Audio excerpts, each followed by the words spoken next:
Salut, c'est Cécile de Mon Beau Fauteuil et voici ma mini-série sur mon Tour de France 2023. Du 15 au 24 janvier, j'ai sillonné la France à la rencontre de mes élèves et de bien d'autres découvertes. Dans ces épisodes, tu vas découvrir le portrait de jeunes femmes fabuleuses au sein même de leurs ateliers où elles m'ont reçue. Je te dis tout sur ces moments de partage, accroche-toi bien, c'est parti.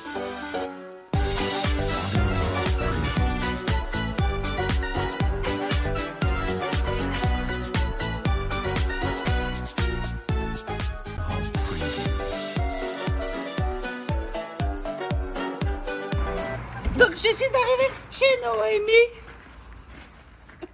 C'est son atelier ici là. Tiens Noémie, c'est pour toi. Un petit travail à faire. On déballe Bah le non, 10 tu mars. dis que oui. Le 9 mars. C'est ça, le 9 mars. Donc je vous présente l'atelier de Noé. C'est ça hein? C'est l'art de Noé. L'art de Noé. Noémie. Noémie Hérissé. C'est ça. Que voici même installée à Courson. Courson. Pas très loin de La Rochelle, pas très loin de Niort. Ouais. Pas très loin de tout quoi. Au cœur du marais Poitevin. Ouais, c'est ça. Donc vous voyez, elle est en train de travailler. Oh, mais elle fait des choses un peu pas très catholiques, cette jeune femme. Hein? Je n'ai pas encore publié celui-ci. Elle lui met des cheveux à son fauteuil. Ouais, en fait, Ouais. certains, ils m'inspirent, ça me donne envie de faire certaines choses dessus. Ah bon? Là, il y a un fauteuil qu'on avait commencé à travailler en stage. Ouais. Et il a Ah un oui. genre parce qu'il me fait beaucoup penser à un parchemin. Donc, j'aimerais bien faire quelque chose dessus, comme un poème, enfin quelque chose avec le temps, qui raconte l'histoire des fauteuils. Voilà. Donc là, tu l'as couvert et maintenant, t'attends que Ouais. sorte exactement ce que tu vas faire. C'est ça. J'ai déjà une petite idée, mais les Ok. choses prennent du temps. Bon. Faut les apprécier. Ok. Et en fait, toi, tu as déjà un atelier. Ouais. Et alors, ouais. tu fais quoi? Tu faisais quoi avant de faire de la tapisserie? Beaucoup de bricolage en tout genre, beaucoup de peinture, beaucoup tous les événements sont propices à faire une création en fait. D'accord. Mais la tapisserie c'est tout quoi. C'est tout. Il y a les sièges, il y a les tissus, il y a du bois. En fait, ça réunit tellement de choses que c'est vraiment ce que j'apprécie le plus. Et puis bah à côté, plein de petites choses peuvent être mises sur le fauteuil, donc ça réunit plein de choses, plein d'artisanats différents. Ton atelier, il est déjà ouvert avant de faire la formation, il était déjà ouvert? Alors quand j'ai commencé la formation, il n'était pas encore ouvert. D'accord. Mais tout ça avait déjà bien mûri dans ma tête, la façon dont j'allais programmer les choses. Parce qu'en amont, j'avais eu un rendez-vous avec toi il y a longtemps. C'était il y a longtemps. Il y a longtemps. Et en fait, de là est né un programme. Alors moi, je ne suis pas dans l'empressement comme toi, Cécile. Un projet, tac, voilà. Quoique ça dépend certaines choses, c'est vrai que je suis empressée, mais là, pour le coup, j'ai appris à être patiente. Et les fauteuils, c'est aussi ça, hein, c'est de la patience aussi. Donc, ça m'a appris plein de choses. Et du coup, quand j'ai commencé la formation, bah, je savais où j'allais avec et je savais qu'on pouvait être reconnu en tant que professionnel quand on commençait avec toi. Et c'est ça qui fait toute la différence avec une autre formation. Ah bon? Oui, je trouve. Ailleurs, on n'est pas reconnu comme professionnel. Après, si, mais pas pendant. Ah, pendant, oui, moi c'est vrai que moi j'aime bien. Voilà, et quand on faire a les l'école, choses avant c'est qu'elles soient très prêtes. scolaire, on fait tous les mêmes choses. Aujourd'hui, j'ai envie de travailler ce fauteuil, je travaille ce fauteuil en fait. Il n'y a pas ces limites qu'on peut avoir dans une formation conventionnelle, on va dire, que les gens connaissent tous. Et c'est ça c'est très riche. Mais du coup, tu as déjà des clients? Oui. Et alors, tu leur fais des fauteuils, mais tu fais pas de la peinture aussi? Si, alors ça, c'est la petite touche en plus. En fait, sur les fauteuils, je propose des peintures. Donc là, par exemple, c'est une peinture blanche qui a été patinée. Et à côté de ça, je propose aussi des ateliers créatifs où j'apprends à faire des plaques décoratives, D'accord. des transferts d'images, des pochoirs, relooker un meuble. Tout ça, ça va de pair aussi, parce que du coup, c'est un partenariat avec des peintures françaises où je suis VDI en plus de la Qui tapisserie. s'appelle Éléonore Déco. D'accord. Et donc ça, c'est le petit plus qui va avec, c'est français, il n'y a pas eu de rupture pendant le Covid, enfin voilà, on est encore sur quelque chose d'assez familial, donc moi je ne suis pas une grande surface, je suis un artisan, ça n'a rien à voir. Voilà, je ne suis pas une plateforme quand on m'appelle, c'est que Noémie en fait, c'est ce que je recherchais aussi, la proximité, des choses concrètes. Et tu faisais quoi avant? Avant, j'étais dans une branche totalement différente, puisque c'était en voie scientifique, j'étais laborantine à l'établissement français du sang. Mais j'en garde quelque chose de très positif en fait, et je pense que c'est ce qu'il faut faire. J'ai appris plein de choses, quoi, les protocoles, s'organiser, tout ce qu'il y a besoin pour une entreprise aussi, avoir une certaine assiduité à certaines choses. Donc j'en ai gardé que le positif. Enfin, j'ai décidé de garder que le positif qui peut m'aider Et aujourd'hui. du coup, quand tu dis, tu penses que c'est ce qu'il faut faire, ça veut dire que le passé, on peut s'appuyer dessus. Ah mais oui, heureusement. Ouais, bah Il faut oui. juste tirer les bonnes lignes en fait. Ah. Il faut juste tirer les bonnes lignes. Et tu le dis souvent, hein, on s'arrête à nos doutes, à nos peurs, et ouais, parce qu'on ne tire pas les bonnes lignes comme un tissu. Tu vois, il faut tirer les bonnes mailles. Il faut tirer les bonnes mailles. Ouais. Bon, et tu es contente de ton changement de vie alors? Ouais. Bon, Ouais, c'est gratifiant. Et puis, le fait de travailler comme ça à la maison, c'est aussi un impact sur la famille, négatif ou positif, hein, ça dépend, parce qu'on y est beaucoup. Donc, on y est beaucoup, donc on est un peu moins de famille. Bon, après, tu peux faire ton atelier ailleurs que chez toi, hein? Tout à fait. Pour l'instant, économiquement, c'est ce qui me paraît le mieux pour moi, mais c'est vrai que j'apprécie beaucoup que les enfants viennent à l'atelier. Et du coup, mon fils se prend au jeu, il va absolument faire une chaise, et donc il a commencé sa première petite chaise à son niveau, quoi. Mais je trouve ça vraiment sympa, en fait, de partager ça avec eux. C'est intéressant parce qu'en fait, ce que tu expliques là, c'est que ça t'a inspiré. Tu peux inspirer avec ce nouveau projet. Ouais. T'as réussi plus peut-être à inspirer que au laboratoire français du sang. Tout à fait. Ouais. Du coup, de parler de ce qu'on fait dedans, en fait, les gens sont très surpris et j'adore cette partie. Quand je livre un fauteuil chez un client, je l'ai fait une fois et du coup ça me plaît, je vais continuer. De quoi? En fait, je vais prendre d'abord le fauteuil en photo en pleine nature, ouais. Et j'y mets quelques photos des étapes de fabrication du fauteuil. Et du coup, quand je l'ai livré, je donne les photos avec et les gens aiment beaucoup parce que qu'est-ce qu'il y a dans ce fauteuil? Il y a tout ça en fait. Et c'est ce que j'explique à maçon, on va voir le mur, on va voir le ciment et tout ça, mais on va tout voir chez cet artisan, alors que la tapisserie, on ne voit que la fin. Donc je trouvais ça intéressant de montrer, voilà, vous avez payé ça, mais parce que dedans, il y a tout ça. Et les gens aiment beaucoup voir toutes les étapes. Il y a un truc que tu as compris, c'est que il faut raconter l'histoire, quoi. Ouais. Tu sais très très bien raconter les histoires. Ah, ça se voit. Mais en même temps, les fauteuils, c'est ce qui m'a inspirée. Parce que le premier que j'ai fait, c'était suite à des vidéos que j'ai vues de toi. Et j'osais pas, parce que pour moi, c'était quelque chose de vraiment très particulier, avec que certains artisans qui pouvaient faire ça, en fait. C'était vraiment un métier d'or, tu vois. Tu croyais que c'était élitiste, un peu? Ouais, voilà, c'est ça, vraiment. Et alors, qu'est-ce qui a fait que tu as fait quand je l'ai déshabillé, le fauteuil, il était tout nu, tu vois. Il était comme tout le monde, en fait. Il était tout nu, il était abîmé, tu vois.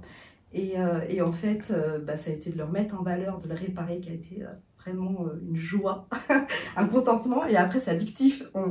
Tous les fauteuils qu'on voit, on a envie de les déshabiller, les rhabiller, les faire beaux, les réparer s'ils sont cassés. C'est ça qui est magique dans l'histoire du fauteuil, je trouve. Ouais, en fait, toi, tu vis dans un conte de fées que tu t'es... Ouais, j'aime bien les bisounours, moi. Ouais, c'est ça, mais... J'aime bien les bisounours, ouais. Ah, c'est vraiment marrant, parce que tout ce que tu racontes, c'est très différent de ce que les autres ont raconté. Il y a une... mais en fait, tu vois les choses du côté... je sais pas comment dire. Côté, c'est plus que positif, c'est... en fait, avantageux ou ouais, harmonieux, du côté harmonieux. En fait. Ouais, il y a une part de sérénité. Et quand je dis je suis pas une grande surface, en fait, au-delà de ça, c'est pas que des mots, en fait. C'est vraiment, quand tu vas chez quelqu'un voir le fauteuil, il faut prendre ce temps de comprendre qui est en face de toi et ce qu'elle attend. Et c'est vrai qu'on est beaucoup dans une consommation excessive, et moi, je suis plus dedans, en fait. Ça m'intéresse plus, tout ça. Avant, tu étais comme ça? Pas forcément, mais on se laisse vite prendre par tout ce qu'on voit, par le monde qu'il y a autour de nous, avant de penser vraiment à soi et oser dire non. C'est des choses qu'on apprend aussi. Mais c'est pas un peu des valeurs dans lesquelles tu as grandi aussi, ça? Si, en fait, ça revient. Et tout à l'heure, quand je parlais de ce que mon fils fait, je crois que la plus grande jouissance, en fait, c'est cette transmission. C'est ça que j'aime aussi beaucoup chez ce métier, en fait. C'est que ça me fait penser un peu à nos grands-parents, tu sais, quand ils nous racontaient des histoires, des choses. C'est cette transmission, en fait, qu'on a oublié avec tous les réseaux sociaux, tout ça. De bouche à oreille dans un moment instantané, quoi. Je sais pas trop comment le dire, mais c'est un peu une histoire, ouais. C'est un peu une histoire.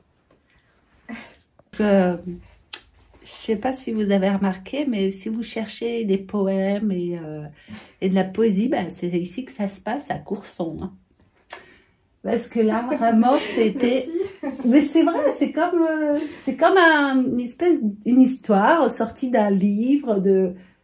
comme au pays des merveilles. Enfin, tu vois, ouais, mais en fait... Mais en même temps, je te connais et je sais que tu n'es pas du tout... Tu dis, tu aimes bien les bisounours, mais tu n'es pas du tout bisounours. Tu es quelqu'un d'extrêmement pragmatique et hyper carré. Ouais, peut-être. Il t'a fallu du temps pour réfléchir et entrer dans ce programme.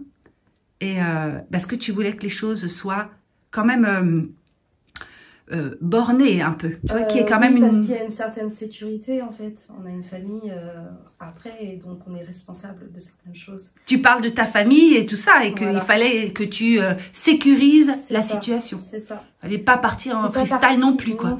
C'est pas parce que t'es poétique c'est pas ça que... non plus en fait. Ouais. Non, en fait, c'est bien plus que ça. Ça demande vraiment un temps de réflexion sur soi, comme avec les cyclés ou ce qu'on fait en ce moment sur les objectifs.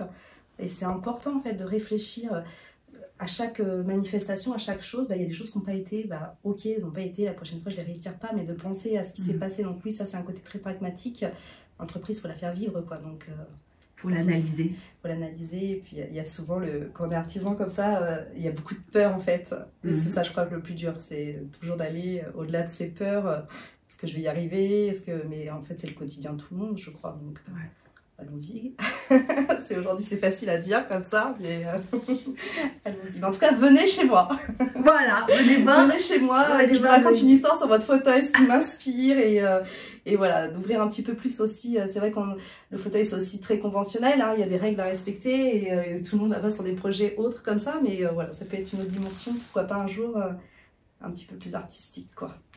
Donc tu es fière et tu es contente. Ouais, je suis contente, ouais. Je suis contente de t'avoir là aussi. Ça fait bizarre d'avoir Cécile dans mon atelier. Bon, c'est pas comme si on s'était jamais vu. Hein, non, mais c'est vrai, comme je te disais, c'est qu'un peu Noël, quoi. Tu viens de voir chez nous, c'est super, quoi. Moi, je trouve ça génial, quoi. C'est un beau cadeau. Ben, je t'en prie. Vous aussi, c'est des cadeaux que vous me faites de me faire confiance. Parce que c'était pas forcément évident. Je vous bats quand il faut. Ouais, tu me flagelles doucement quand même, hein. Ça va, hein. Il y a pire, hein. Bon, bah c'est bon. Eh ben, on va vous laisser et on va boire. Tu me fais un café? Ah oui, avec plaisir. Allez, allons prendre un café. Ouais.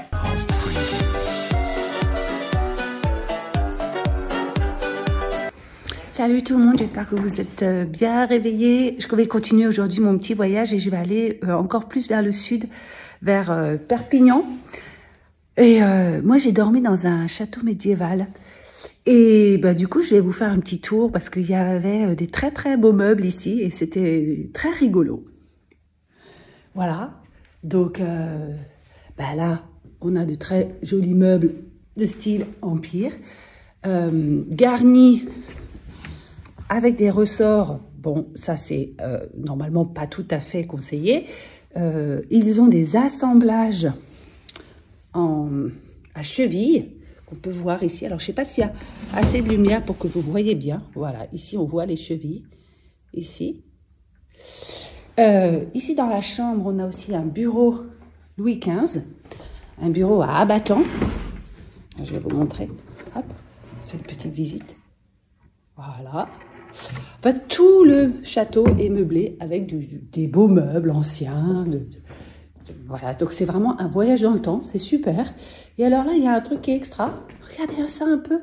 Donc si vous venez ici dormir, eh ben, vous pourrez apporter votre bébé et le faire dormir dans un berceau en acajou empire. Alors, il y avait d'autres choses à voir dans ce château, très belle.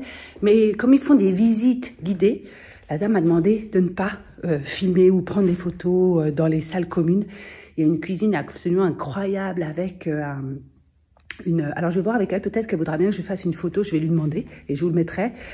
Ainsi que les explications, quelque chose qu'on appelle un potager. Et donc, je vous mettrai les textes s'ils sont OK avec ça.